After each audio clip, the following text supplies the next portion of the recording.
Masarap nga ba kung paghahaluin ang Yakult at saka Milo? Parang kadiri, no?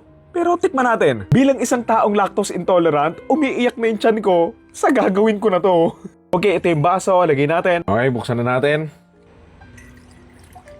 Yan. Isang piraso lang kasi sasakit yung tiyan ko eh. Next, Milo. Alala ko dati nung high school ako, tuwing umaga pinapainom ako ng nanay ko ng Milo. Eh hindi ko pa alam na lactose intolerant ako. Kaya yun tuloy, tuwing pumapasok ko sa school, laging ang sakit ng tiyan ko, hindi ko alam. O yun, kaya mula noon, medyo hindi na ako umiinom ng Milo.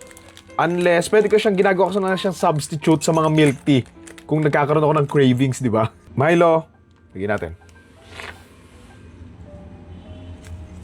Yee! Kalasa na ito. Kung ano-ano kasi naiisip no? Yakult tsaka Milo pinagsama. Sinong tangang gagawa nun? Ako lang ata. Okay game, haluin natin. I mean, may yogurt naman na diba, na chocolate. So, baka maging ganun lang din yung lasa. So, ayan, ganyan yung itsura niya. Para lang siyang, para siyang Chucky, ganun. Haluin natin mabuti para mag-combine ba yung mga lasa nila. Okay, smell test.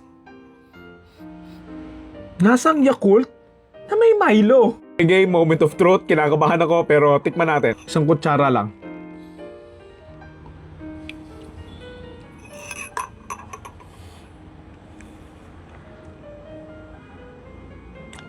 Hindi ko makaano yung lasa. Lasa naman siyang Yakult. Pero ang awkward ng combination nila. Try natin damihan yung inom. Medyo naluluha ako kasi medyo nasusuka ako.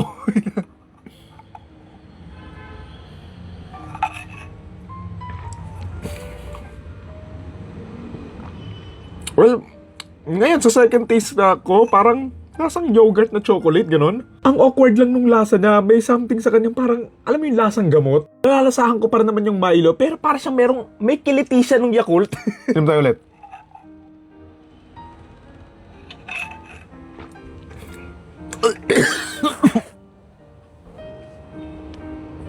Ang pangit na niya. Aftertaste. Tingnan, naluluha ako. Ayun yung pawis ko.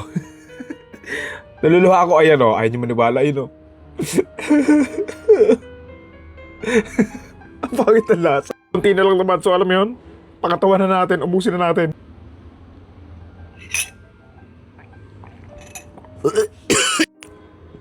Ang pangit na lasa. Alam mo yung Yakult na na bulok? Parang gano'n yung lasa. So ayun, Yakult na may Milo. Hindi ko na uulitin. Thank you. Diyos ko, ang pangit ng lasa.